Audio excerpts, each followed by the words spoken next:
Hello, this is Jessie of Jessie at Home, and in this video I'm going to show you how to put the border around this piece of little fans stitches that we are using for one of the four squares within the within the little fans pillow cover. So I have worked my piece a total of 15 rows, ending with one of the repeats of round 3. So now, actually when I ended, it was on this side, right? I am now, to work my border, going to turn, chain 1, and I'm going to single crochet across, but I am going to do some of those spike stitches like what you've seen to get these little fan stitches going on, in order to keep the look of the pattern consistent. So we have that chain 1 does not count as a stitch, so we have 3 double crochets and then a chain 1, 3 double crochets and a chain 1 all the way across, ending with 3 double crochets. We're going to single crochet in each double crochet. So we have 1, 2, 3, easy enough. Now we're going to do one of those spike stitches, but before we were doing a double crochet down into the row below. This time we're just doing a single crochet down into the row below. And just as before, we're doing that single crochet into the middle of these three doubles. So I'm just doing the spike stitch as a single. And then I'm going to single crochet across the next 3 doubles. 1, 2, 3, and then a spiked single. Okay, I'll do that a little slower this time. 1, 2, 3 single crochets on top of the doubles, and then we're going to do a spiked single. So we're going to go into the middle of these 3 double crochets into the second one. Yarn over, pull through. Yarn over, pull through both. And there's your spiked single. 3 singles, 1 into each of these double crochets. And then a spike single. 3 more singles.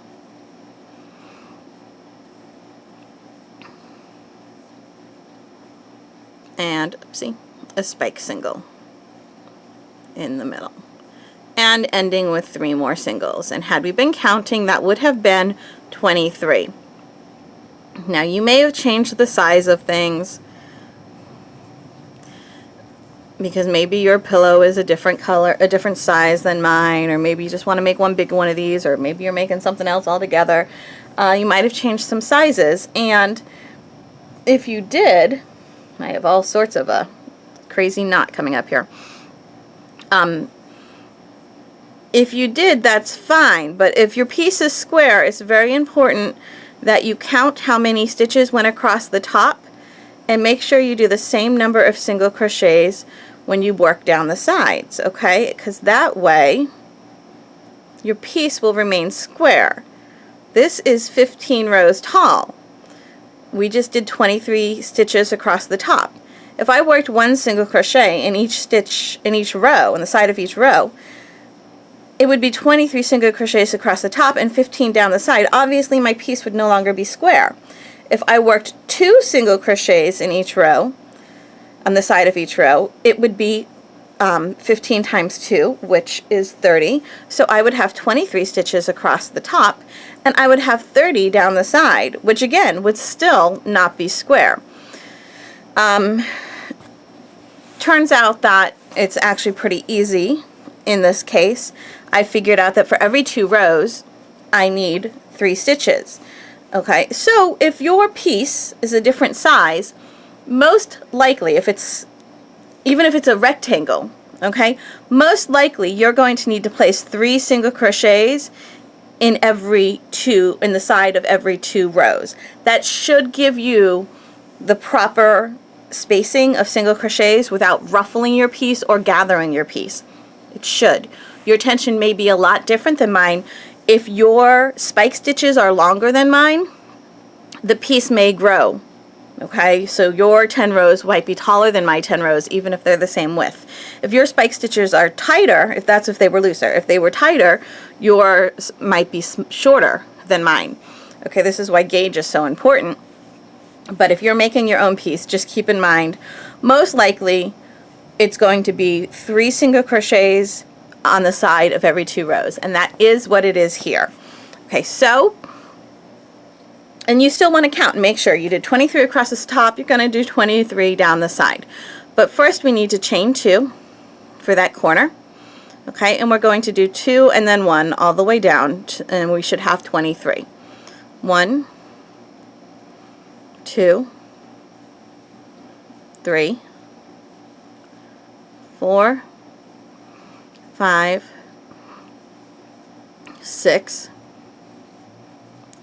7, 8, 9, 10, 11,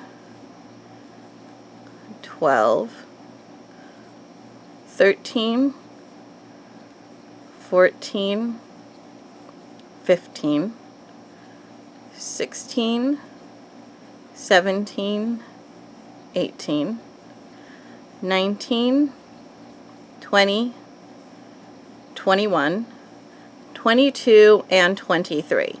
Okay, so we just did 23 stitches down the side after doing 23 stitches across the top. And that means that we're going to have a square. You see how this lays flat? It's not pulled tightly because I didn't put enough stitches. It's not ruffling out because I put too many stitches. Alright, sometimes there's a lot of math and a lot of figuring things out when you need to add stitches down the side of your patterns. Okay, so just keep in mind, it might be a bit of a pain, but it's very important to do it correctly. So now we're going to continue this across the bottom. Alright, and you've probably figured out how to finish it up. If you have, great, you can fast forward. But I'm going to show you, just to be safe, you want to single crochet in each stitch across the bottom, and again, it should come out to 23. So 1, 2, okay, you're going to see every other one is going around a chain, and every other one the chain has been worked into. Okay, so this one's going around a chain that has not been worked into. 3, this chain has been worked into with a spike stitch. 4, this chain has not been worked into. 5, this chain has 3 double crochets coming out of it. 6, unworked. 7, spike stitch. 8, unworked. 9, 3 double crochets.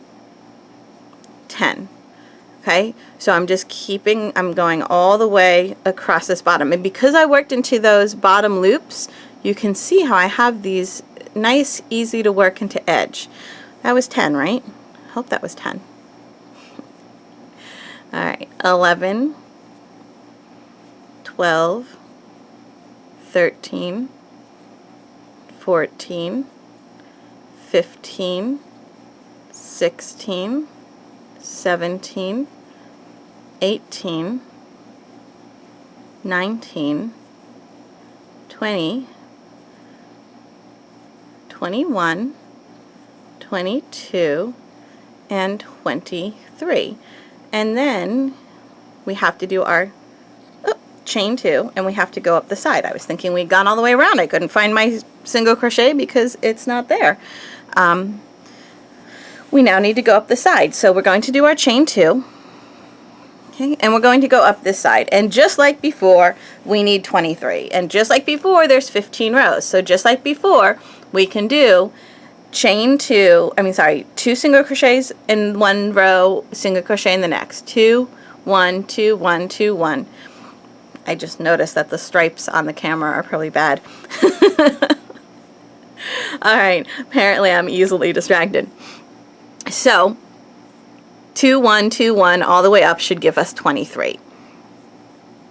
1, 2,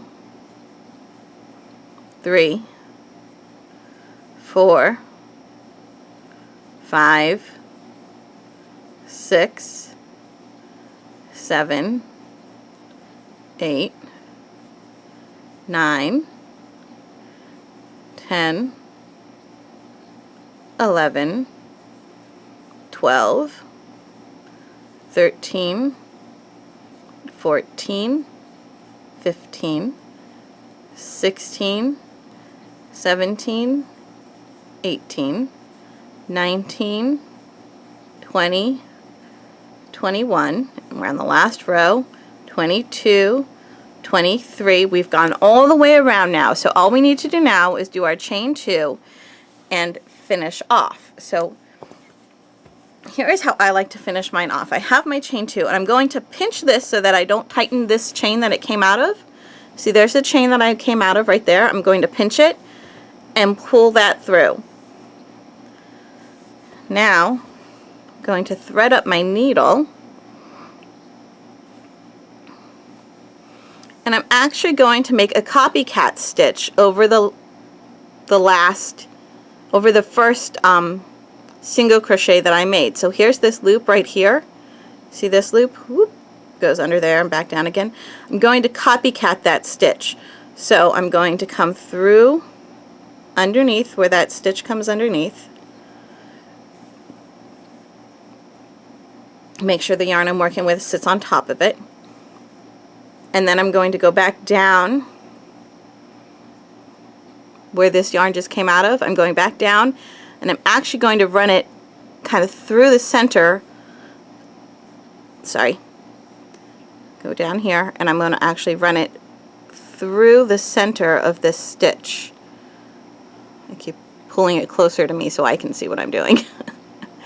Okay. So, with a little bit of futzing, you get that copycat chain at the top, and you have this lovely corner. You cannot tell that this is the end of your work. And then, if you know me, you know that I like to have 2 direction changes when I weave in my end. So I'm going to pull that. Don't pull it tight. You'll get a really hard spot in your work if you pull things too tight. And then I'm going to weave it back through the other way. That's 1 direction change.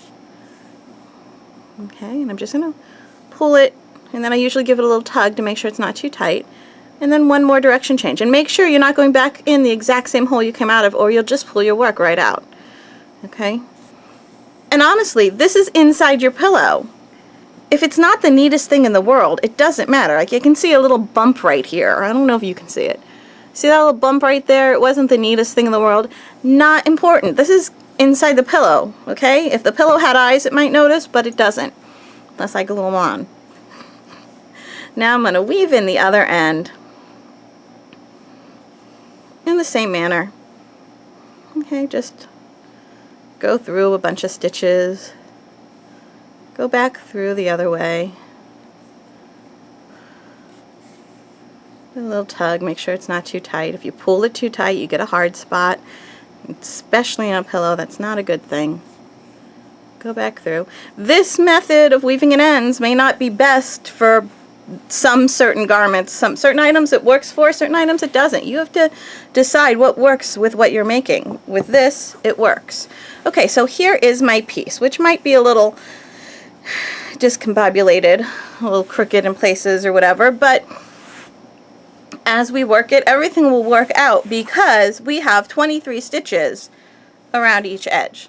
Okay, so next we're going to start joining these pieces. So first thing you need to do is get 4 of these pieces completed just like this. And once you have 4 of these completed, we will go on to start joining them.